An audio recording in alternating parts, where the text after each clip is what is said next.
मेरा नाम हर्षिता है। मेरी उम्र 50 साल है। मेरी अम्मा घरेलू औरत थी और पापा खेती बाड़ी करते थे। हम 3 बहनें थीं। मैं बहनों में सबसे छोटी थी। हम जिस गांव में रहते थे वहां आज भी बहुत से पुराने रिवाज चलते थे। कुछ तो हमारे बाप दादा से भी पहले के लोगों ने रिवाज बना रखे थे और रिवाजों की भेंट अक्सर मर्द और ज्यादातर नौजवान नस्लें छड़ती है। ऐसा नहीं था कि गांव में पढ़े लिखे लोग नहीं थे। गांव का सरदार ग्रेजुएट था और मेरी बहनें भी पढ़ी लिखी थीं। मुझे भी पढ़ने का शौक था, मैं भी पढ़ रही थी। मगर गांव में सभी पढ़े लिखे जाहिल थे जो आज भी पुराने रस्मों रिवाज को मानते थे। गांव में आज भी लड़कियों को भेड़ बकरी समझा जाता है। पुराने लोग तो चले गए हैं मगर उनके रस्मों रिवाज आज भी कायम है। मैंने जब होश संभाला तो हर तरफ एक अजीब सी हलचल देखी, एक अजीब सी गहमा गहमी थी। गांव के पुराने रस्म रिवाज आज भी न जाने कितनी जिंदगियां बर्बाद कर चुके थे। गांव में बलि, खून बहाव और ऐसी बहुत सी पुराने रस्में आज भी कायम थी। इसके अलावा अक्सर जिस रस्म की लड़कियां शिकार होती थीं वो ये थी कि गांव का रिवाज था कि जब भी गांव की कोई बच्ची जवान होती तो उसे एक झील के पास सारी रात बिठा दिया जाता था ताकि यह पता किया जा सके कि वो लड़की मां बन सकती है या नहीं। औलाद तो भगवान की देन है और औलाद तो मर्द का नसीब है। इस पर औरत को बांझ कहना या उसको इस तरह के परीक्षा में डालना कहा कि इंसानियत थी। मगर हमारे गांव के बड़े बुजुर्गों ने यह रिवाज बना रखा था, मगर इसके पीछे छुपे राज से कभी कोई वाकिफ न हुआ था। इस रिवाज के पीछे न जाने कितने लोगों ने अपने बेटियां और कितने भाइयों ने अपनी बहनों को गवा दिया था। मैंने भी इस रिवाज के पीछे बहुत बड़ा नुकसान उठाया था। मेरी जिंदगी ही बदल गई थी। अम्मा पापा की नापसंदीदा शादी थी जिसका खमियाजा सारी उम्र हम बहनों को भुगतना पड़ा। घर में अम्मा पापा का बिल्कुल भी ध्यान न था। मेरी बड़ी बहन ने ही मुझे छोटी उम्र से ही पाला था। मेरे लिए वो ही मेरी माँ थी और वो ही मेरा बाप थी। मगर गांव के इस रिवाज ने मुझसे मेरा सब कुछ छीन लिया। मैं जब 8 साल की थी तब एक रोज अम्मा मेरी बड़ी बहन को अपने साथ ले गई और अम्मा जब शाम के वक्त घर लौटी तो अम्मा अकेली थी। जाते वक्त मेरी बहन बहुत घबराई हुई थी मगर मेरी अम्मा के चेहरे पर कोई डर नहीं था। जब अम्मा अकेली घर लौटी तो मैं पूछे बगैर न रह सकी कि मेरी बहन कहाँ है। अम्मा कहने लगी, जब तू बड़ी होगी ना तब तुझे भी बताऊंगी। मगर मुझे उस वक्त बस अपनी बहन का इंतजार था। मगर मुझे अपनी बहन का इंतजार आज तक रहा और वो कभी भी वापस न आई। मैंने अपनी जिंदगी का सबसे बड़ा खजाना खो दिया था। मैं दिन रात रोती रहती मगर मेरी बहन उस रोज के बाद कभी वापस नहीं आई थी। मैं हमेशा अम्मा से पूछती कि मेरी बहन कहाँ गई है तो वह कह देती कि तुम्हारी बहन किसी के काबिल नहीं थी, इसीलिए वो मर गई है। मुझे अम्मा की बात बहुत बुरी लगती थी। अम्मा ऐसे कैसे कह सकती है?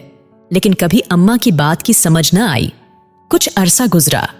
मेरी दूसरी बहन को भी अम्मा अपने साथ ले जाने लगी मगर इस बार मैंने सोच लिया था कि मैं अपनी बहन को कहीं नहीं जाने दूंगी।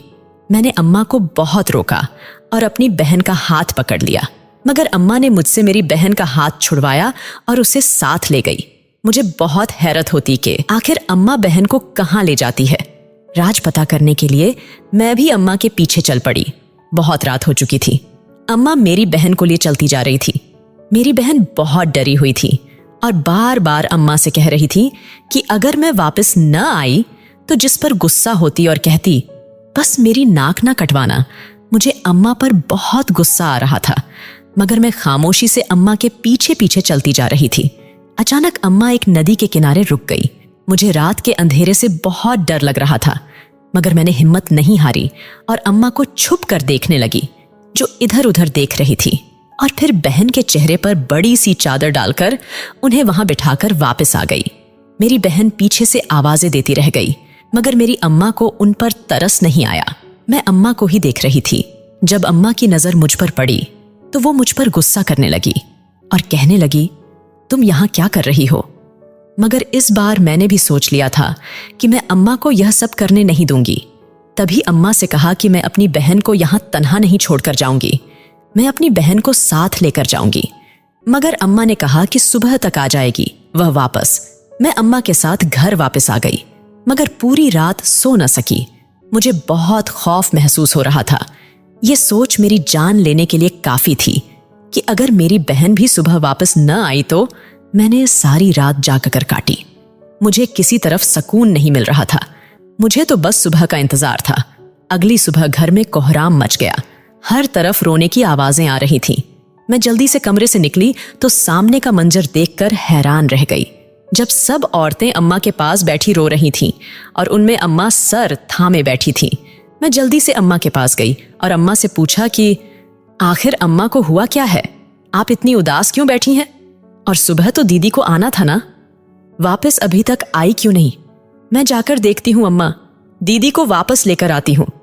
मगर मेरी पड़ोसी ने मेरा हाथ थाम लिया और सख्त लहजे में बोली, जो औरत अंदर से खाली हो उसको बोझ क्यों बनाकर रखना है? शुक्र अदा करो कि वो मर गई। पड़ोसी की बात से मैं अंदर तक दहल कर रह गई थी। मैंने बेयकीनी से अम्मा की तरफ देखा जो सर झुकाए बैठी थी, जैसे कोई बड़ा गुनाह कर दिया हो। मगर मैं यह सब बर्दाश्त नहीं कर सकती थी। मैं अम्मा के पास गई और उनसे पूछा कि क्या जो पड़ोसी कह रही है वो सच है, जिस पर अम्मा खामोश नजरों से मेरी तरफ देखी और फिर हाँ में सर हिला दिया। यानी मेरी बहन इस दुनिया में नहीं रही। दूसरी बहन के बाद तो जैसे मैं जीना ही भूल गई थी। हमेशा चुपचाप रहती। अम्मा भी अब मुझसे अजीब रवैया रखती, बात बात पर झिड़कती। मैं जब अम्मा से पूछती कि अम्मा ऐसा क्यों करती है तो कहती कि तुम बेटियों ने मेरी इज्जत कहीं की नहीं छोड़ी। मैं हैरानगी से अम्मा को देखती रह जाती। वक्त का काम है गुजरना, तो वह गुजर ही जाता है। मैं भी जवान हो गई थी। अम्मा ने मुझे बेहद खूबसूरती से तैयार किया, दुल्हन की तरह सजाया। मैंने अम्मा से पूछा कि यह सब क्या कर रही है, तो कहने लगी कि मुझे यकीन है तुम मेरा सर झुकने नहीं दोगी। आज तुम जवान हो गई हो और रिवाज के मुताबिक तुम्हें भी आज झील के पास भेजा जाएगा, ताकि यह जाना जा सके कि तुम मां बन सकती हो या नहीं। अम्मा की इस बात पर तो मेरी आंखें हैरत से फटी की फटी रह गई। मैंने अम्मा से कहा कि क्या अब लोग बताएंगे कि मैं मां बन सकती हूं या नहीं? यह तो भगवान का काम है ना, तो फिर भगवान पर ही छोड़ देना चाहिए। मैं इस रिवाज का शिकार नहीं होंगी। मैं हरगिज नहीं जाऊंगी। मुझे अम्मा की बात ने बहुत गुस्सा दिलाया था। अम्मा ने जो जेवरात मुझे पहनाए थे, मैंने गुस्से में उतार फेंके और अपनी जगह से उठ गई। अम्मा ने मुझे रोका और कहने लगी कि अगर आज मैं तुम्हें वहां नहीं छोड़कर आऊंगी तो वो लोग तुम्हें उठाकर ले जाएंगे, जिससे हमारी बदनामी होगी। ये तो गांव का वर्षों पुराना रिवाज है कि लड़की जैसे ही जवान हो उसे झील के पास छोड़ आओ, ताकि पता हो सके कि वह मां बन सकती है या बांझ है। और जो लड़की अगले दिन जिंदा मिलती है वह मां बनने के काबिल होती है और उसकी शादी हो जाती है।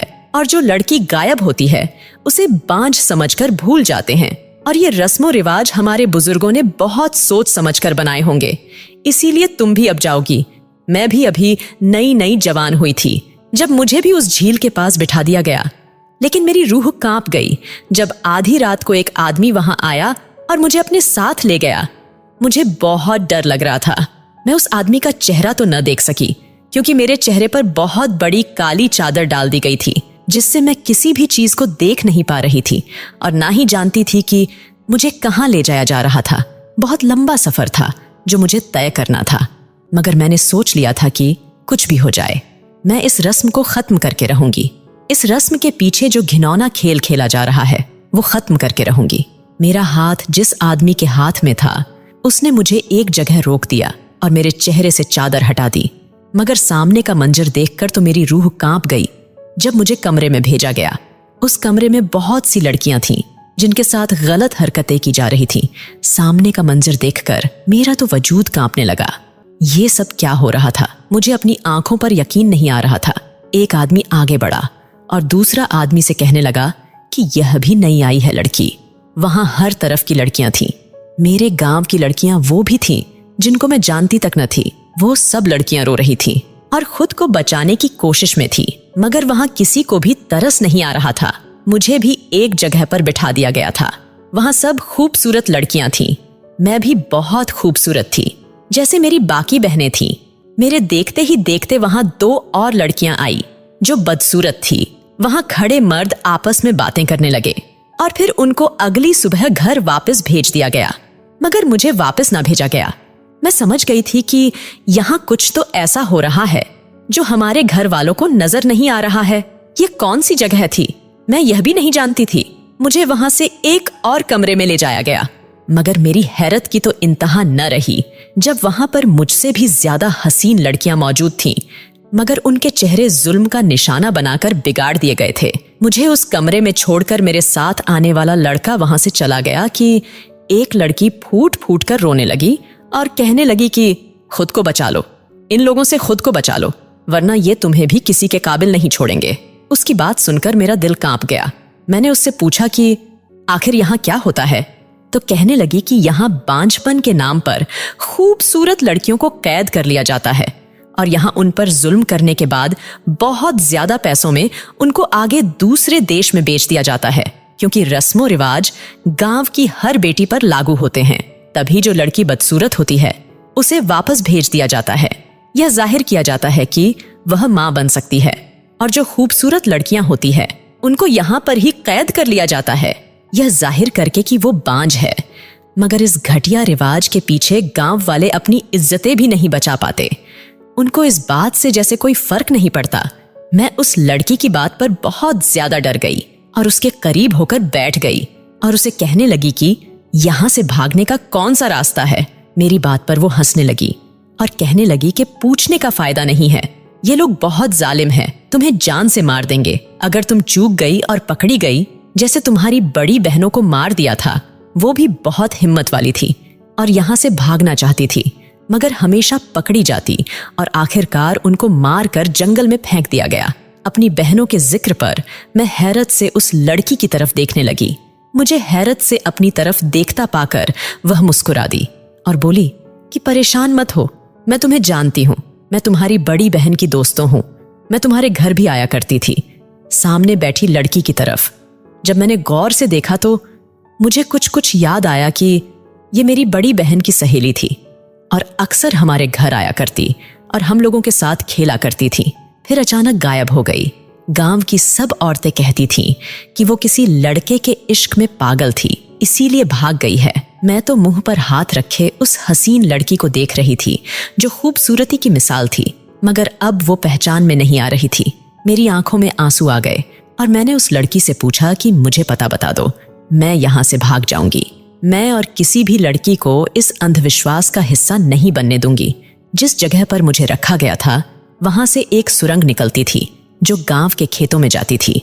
अब मुझे आधी रात का इंतजार था। मैं जल्दी से अपनी चादर ठीक करते हुए उस सुरंग से निकलने लगी थी, मगर उसी वक्त एक आदमी आया और मुझे वहां से ले गया। मुझे एक अंधेरे कमरे में बंद कर दिया गया था, मगर मैंने हिम्मत नहीं हारी। मैं अपने भगवान से प्रार्थना करती रही। आजमाइश का वक्त था, मगर मैंने सब्र से काटा था। उस कमरे में रेत ही रेत थी। अगली सुबह एक आदमी मुझे लिए अपने सरदार के पास गया। मैंने हाथ में रेत उठा ली थी। मैं नजरें झुकाए खड़ी थी। मेरी नजर सामने उठी तो पलटना भूल गई, क्योंकि वहां बहुत खतरनाक आदमी बैठा था जो बेहद खौफनाक था। वहां खड़े सब लोग मेरा सौदा कर रहे थे। उस रोज समझ आया कि इंसानी जान की कीमत क्या है। एक औरत लोगों के लिए आज भी भेड़ बकरियां ही हैं। मैंने आव देखा ना ताव, और हाथ में पकड़ी रेत अपने साथ खड़े खतरनाक आदमी की आंखों पर फेंक कर वहां से भाग निकली। मैं अंधाधुन भाग रही थी। न जाने मुझ में इतनी हिम्मत कहां से आ गई थी। शायद मुझे अपनी इज्जत ज्यादा प्यारी थी। मैं भागते हुए अपने घर आ गई, मगर मेरी रूह कांप गई जब सामने ही कुछ साल पहले का घटना दोहराया जा रहा था। गांव की औरतें अम्मा के आसपास बैठी रो रही थीं। मैं जल्दी से आगे बढ़ी और अम्मा के कदमों में बैठ गई कि अम्मा, यह गांव के लोग ठीक नहीं है। यह अपनी बच्चियों को रस्मों रिवाज की भेंट चढ़ा रहे हैं। आप सब लोग जो बेटियों की जवान होते ही उनका जांच करवाने भेजते हैं, वो सिर्फ गुनाह का कुआं है। वहां आपकी बेटियों का जांच नहीं किया जाता, उनकी इज्जत के साथ खेला जाता है, क्योंकि आज तक किसी ने यह जानने की कोशिश ही नहीं की कि गांव की लड़की जो वापस नहीं आती तो फिर कहां जाती है। क्यों सबके दिल पत्थर हो गए हैं। मैं जो हकीकत देखकर आई हूं वो किसी कयामत से कम नहीं है। भगवान के लिए अपनी बेटियों को उन पुरानी रस्मों की भेंट न चढ़ाएं। पूरे गांव की औरतें मुझे सुन रही थीं। उन औरतों में सरदार की बीवी और बेटी भी मौजूद थी, मगर इस बात का मुझे पता नहीं था। कुछ रोज गुजरे कि गांव में अजीब सी हलचल मच गई। पता करने पर जानकारी हुआ कि अब गांव की सरदार की बेटी जवान हो गई है और उसे झील के पास बिठाया जाएगा। सारा गांव सरदार के घर के बाहर खड़ा था। मुझे भी बहुत जिज्ञासा था कि आखिर सरदार का क्या फैसला होगा, मगर शायद वो भी इस घिनौने काम से वाकिफ न था। तभी अपनी जवान और बेहद खूबसूरत बेटी को वहां भेज दिया। सरदार की बीवी लगातार रो रही थी। मैंने सोच लिया था, बेटी सरदार की हो या किसान की, मगर बेटियां सबकी बराबर होती हैं। तभी मैं रात के वक्त सरदार के पीछे चल पड़ी और एक जगह छुप कर बैठ गई। थोड़ी देर गुजरी कि मैं उठकर आगे जाने लगी थी, जब एक और औरत वहां आई जिसने लंबी सी चादर ली हुई थी। इधर उधर देखते आगे बढ़ी और उस सरदार की बेटी को उठा कर ले गई। मुझे काफी हैरत हुई। जिज्ञासा के मारे मैं भी चेहरा छुपाए उस औरत के पीछे चल पड़ी। औरत चलते चलते सरदार की बेटी को एक झोपड़ी में ले गई जो गांव से कुछ दूर था। मैं भी उस झोपड़ी के पास चली गई और उस झोपड़ी में से टूटी फूटी खिड़की से झांक कर देखने लगी, मगर अंदर का मंजर देखकर मेरे पैरों तले से जमीन निकल गई। जब मैंने अंदर सरदार की बीवी और बेटी को देखा, दोनों एक दूसरे के गले लगी हुई थी। मगर मेरी जान तो उस वक्त निकली जब सरदार की बीवी अपनी बेटी से कह रही थी कि शुक्र है मैं तुम्हें उठा लाई, वरना तुम्हारा बाप तुम्हें भी आगे बेच देता। न जाने कब खत्म होगा उसका यह जुल्म गांव वालों पर। कोई इतना जालिम कैसे हो सकता है? मुझे बहुत हैरत हुई। यह सब सुनकर मुझे समझ नहीं आ रहा था कि मैं क्या करूं। जहां एक बाप अपनी ही बेटी का दुश्मन बना बैठा था, मैं खामोशी से झोपड़ी के अंदर चली गई। सरदार की बेटी और बीवी मुझे देखकर एकदम घबरा गई, मगर मैंने उनको तसल्ली दी कि मैं उनको कोई नुकसान नहीं पहुंचाऊंगी। मैंने सरदार की बीवी के कंधे पर हाथ रखा और उसको समझाया कि जब तक हम अपनों के लिए नहीं बोलेंगे तब तक हम पर यह जुल्म होता ही रहेगा। सरदार की बीवी रोते हुए कहने लगी कि यह सब सरदार का किया धरा है। सरदार को बेटियां बिल्कुल पसंद नहीं थीं, मगर भगवान ने मुझे 4 बेटियां ही दी। सरदार ने दूसरी शादी कर ली, लेकिन उससे भी 2 बेटियां हैं। तब से सरदार ने यह रिवाज बना लिया और सबसे पहले अपनी बेटियों को इस रिवाज की भेंट चढ़ाया और अपनी बीवी को तलाक दे दी। मगर मुझे न छोड़ सका, क्योंकि मैं बड़े घर की लड़की थी। मगर जब मेरी बेटी जवान हुई तब मेरे पति ने मुझे बताए बगैर उसको झील पर भेज दिया और मुझे यह कहकर टाल दिया कि वह कभी मां नहीं बन सकती थी। इसीलिए मेरी इज्जत के खिलाफ बात मैं बर्दाश्त नहीं कर सकता, तभी उसका शादी कराया हो। उस रोज के बाद कभी भी सरदार की बेटी ना मिली, क्योंकि उसे भी सरदार ने बेच दिया था। सरदार की बीवी की बात सुनकर मेरे तो रोंगटे खड़े हो गए। यानी आज भी इतने पढ़े लिखे होने के बाद लोगों में इंसानियत की इतनी कमी थी। बेटियां तो लक्ष्मी होती हैं, कोई कैसे इतनी नफरत कर सकता था? अगर यह सब मुझ पर ना गुजरा होता तो यकीनन मुझे सरदार की बीवी की बातों पर यकीन ना आता। मगर मेरे पापा को भी हम बेटियों से कोई लेना देना नहीं था, क्योंकि पहले तो उनकी नापसंदीदा शादी, उस पर बेटियों का पैदा होना पापा को हम सबसे दूर कर गया था। हम तीनों बहनों ने जितनी भी पढ़ाई की वो सब हमारी अम्मा की वजह से थी। हमारी अम्मा को भी हमसे कोई मतलब नहीं था, मगर फिर भी न जाने क्यों हमें पड़ा गई। मैंने सरदार की बीवी से कहा कि हमें कुछ ऐसा करना पड़ेगा कि सरदार की यह फौज इस घटिया काम से दूर हो जाए और इस गांव को इस बेवजह के रिवाज से छुटकारा मिल जाए। सरदार की बीवी ने मेरा साथ देने के लिए हामी भर ली। अब हम गांव की लड़कियों और उनके घर वालों को इस बात को समझाते कि इस रस्म से दूर रहें। मेरी एक सहेली थी जिसका भाई पुलिस में था। मैंने उससे बात की तो पहले तो उसने सरदार के खौफ से मेरी मदद करने से इनकार कर दिया। उसका खौफ जायज था, मगर हम औरतें अकेली पूरे गांव का मुकाबला नहीं कर सकती थीं। मेरी सहेली का भाई किसी सूरत में भी मेरा साथ देने के लिए तैयार न था। मगर जब मेरी सहेली ने अपने भाई से विनती की कि कल को जब उसके साथ यह सब होगा तो क्या वो बर्दाश्त कर पाएगा, तो मेरी सहेली के भाई ने मेरा साथ देने का फैसला कर लिया। सरदार को उसकी असलियत दिखाने के लिए मेरे लिए यही काफी था कि मेरे इस नेक काम में मेरा कोई साथ दे रहा था।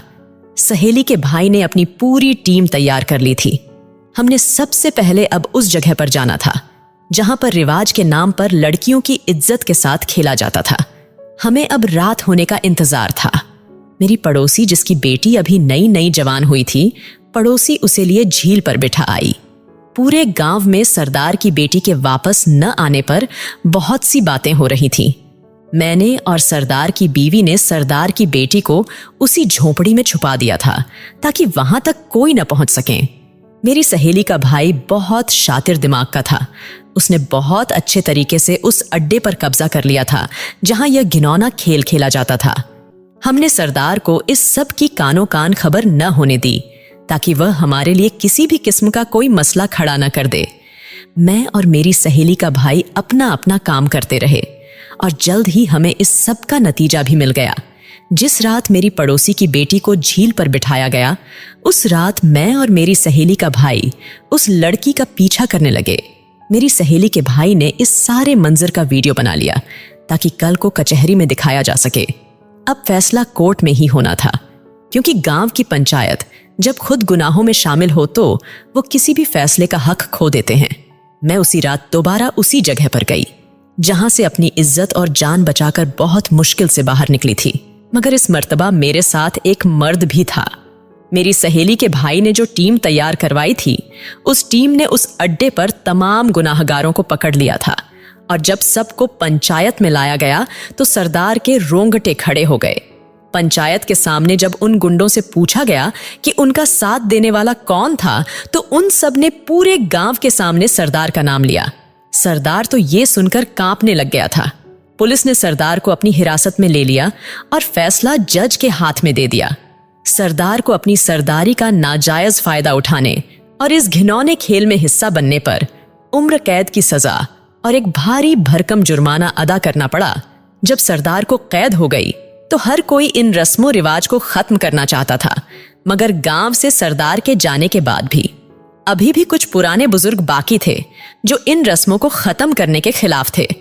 हकीकत तो यह है कि इंसान को किसी की तकलीफ तब तक समझ नहीं आती जब तक वह खुद इस तकलीफ से गुजर ना जाए। इंसान की यही हकीकत है, वह किसी की तकलीफ में खड़ा होकर तमाशाई तो बन सकता है, मगर अपनी तकलीफ में खड़े तमाशाइयों को देखकर उनको बुरा भला कहता है। अपनी तकलीफ पर यह कहना आसान है कि सामने खड़े तमाशाई हैं, मगर जब खुद उन तमाशाइयों में खड़े हो जाएं, तो फिर सामने वाले की तकलीफ महज मजाक लगती है। मैंने अपनी हिम्मत नहीं हारी थी। मैं उस गांव से गैर मुनासिब रस्मों रिवाज को हमेशा के लिए खत्म करना चाहती थी। इस सब के लिए सबसे पहले मैंने अपने भगवान से मदद मांगी। मैं इस नेकी के सफर में बगैर भगवान की मदद के कुछ भी नहीं कर सकती थी। मैंने लोगों को अपने राय पेश की, जिनमें लोगों को अपनी बेटियों पढ़ाने पर जोर किया और उसके बाद बेवजह रस्मों रिवाज को खत्म करने की गुजारिश की। सबको उनकी जात की अहमियत बताई कि इंसान खुद के लिए बहुत अहम है और न ही किसी भी रस्मों रिवाज पर अपनी नस्लों को कुर्बान किया जाए। आपकी औलाद आपकी ही होती है, उनको किसी और के हुक्म के गुलाम न बनाएं। जब भगवान ने हर इंसान को आजाद पैदा किया है, तो फिर क्यों हम लोगों के गैर मुनासिब रस्मों पर अपनी औलाद क्यों कुर्बान कर देते हैं? मेरी ये रिवाजों को खत्म करने की मुहिम बहुत कामयाब ठहरी। आधे से ज्यादा गांव मेरी तरफ हो गया था, मगर जहां अच्छाई हो वहां बुराई भी होती है। गांव के कुछ लोग मेरे बहुत खिलाफ थे, क्योंकि मैंने उनके सरदार को जेल पहुंचाया था और उसकी हकीकत सबके सामने खोल दी थी। हमारे गांव में जो नया सरदार बनाया गया, वो बहुत शरीफ इंसान था। मेरे लिए उसकी हुकूमत के बाद ज्यादा आसानी हो गई थी। मैंने जब उससे पुरानी सरदारी खत्म होने पर बात की, तो उसने मेरी बात बहुत ध्यान से सुनी और मुझे सराहा भी कि मैंने बहुत नेक काम किया है। उन्होंने मुझे इस बात का यकीन दिलाया कि वो मेरे हर नेक काम में मेरे साथ साथ होंगे। इंसान नेक रास्ते पर चलने लगे तो भगवान भी हर तरफ से मदद कर देता है। नेकी के रास्ते बेशक मुश्किल होते हैं, मगर उनकी मंजिलें बहुत सुकून और आरामदेह होती है, जबकि गुनाहों के रास्ते यकीनन बहुत आसान होते होंगे, मगर उनकी मंजिलें बेहद खौफनाक होती है। सरदार ने जो रास्ता चुना वह गुनाहों का आसान रास्ता था, मगर उसकी मंजिल बेहद तकलीफ देती है, जबकि मैंने नेकी का रास्ता चुना जो बहुत तकलीफदेह था, जिसमें मुझे हर जगह सिर्फ कांटे ही मिले, मगर मैं अपना दामन बचाती बचाती एक सुकून और खुशियों से भरी मंजिल तक पहुंच गई। मैं कभी कभार सोचती थी कि काश इतनी समझबूझ अगर मुझे पहले होती तो यकीनन आज मेरी बहनें भी मेरे साथ होती, जिन्होंने मुझे माँ बन के भी पाला और बाप बन के भी। मैंने अपना जो नुकसान भुगती थी वो नाकाबिले माफी था। मैंने सरदार को कभी न माफ करने का फैसला कर लिया था। उसकी नफरत ने मुझसे मेरा सब कुछ छीन लिया, मगर उसकी नफरत की वजह से ही पूरा गांव मेरा बन गया। मुझे मेरे नाम से जाना जाता था। भगवान ने मुझे बेइंतहा इज्जत दी थी। मैं गांव के छोटे से घर में किसान की बेटी थी, मगर भगवान ने मुझे एक ऊंचे मुकाम पर खड़ा करना था। तभी गांव के सरदार जो बहुत इज्जत रखते थे, उसके मुकाबले में लाकर खड़ा किया। और मुझे इस बात पर फक्र है कि मैं अपनी तमाम आजमाइशों में कामयाब ठहरी। अपना नुकसान तो मैं किसी सूरत भर नहीं कर सकती थी, मगर गांव के तमाम बच्चियों को बचाकर मुझे ऐसा महसूस होता था जैसे मैंने अपनी बहनों को लोगों के जुल्म से बचा लिया है। मेरी बहादुरी और मेरी नेकी को देखते हुए मेरी सहेली के भाई ने मेरे घर रिश्ता भेजा। मेरी अम्मा को और मेरे पापा को भी यह रिश्ता मंजूर था। लड़का भी अच्छा भला था, मुझे भी उससे कोई मसला न था। खुशी से रिश्ता तय हुआ और शादी की तैयारियां शुरू कर दी गई। मगर इस मर्तबा तमाम रस्मों रिवाज के खिलाफ जाकर मैंने सादगी से शादी किया, दहेज जैसा बोझ खत्म किया, ताकि लोग इस सबसे भी सबक हासिल कर सकें कि बेटियां लक्ष्मी होती है। मगर आजकल के फजूल रस्मों रिवाज ने बेटियों को बोझ बना दिया है। शादी के बाद रिसेप्शन किया गया, जिसमें अमीर और गरीब भी बुलाए गए, ताकि लोगों में अमीरी और गरीबी जैसे ताने खत्म हो जाए। आज मैं अपने पति के साथ एक अच्छी जिंदगी गुजार रही हूँ, जैसे मैंने अपनी जिंदगी गुजारी, और जो जो अपनी जिंदगी से सीखा मैंने वो सब कुछ अपने औलाद को भी सिखाया। भगवान ने मुझे 4 बेटियां दी है और 2 बेटे हैं, मगर मैंने हमेशा अपने भगवान का शुक्र अदा किया है। मैंने अपनी बेटियों को 4 दीवारी में कैद नहीं किया और ना ही गैरों के रस्मों रिवाज का मोहताज रखा, बल्कि उनकी अहमियत उनको बताई और उनको इस समाज में जीने का तरीका सिखाया। आज मुझे एक बात समझ आ गई कि मेरी जिंदगी का मकसद क्या था। भगवान इंसान तो बहुत पैदा करता है, मगर खास किसी को बनाता है जिसमें उसे किसी किस्म की काबिलियत नजर आती हो, और हर इंसान ही काबिल होता है, मगर ये इंसान के मन के ऊपर है कि वह कौन सा रास्ता चुनता है। दोस्तों, उम्मीद करती हूँ आपको हमारी कहानी पसंद आई होगी। कहानी पसंद आई है तो वीडियो को लाइक करें, चैनल पर नए हैं तो चैनल को सब्सक्राइब करें, और हाँ, नोटिफिकेशन को जरूर दबाएं ताकि अगली अपडेट सबसे पहले आपको मिले।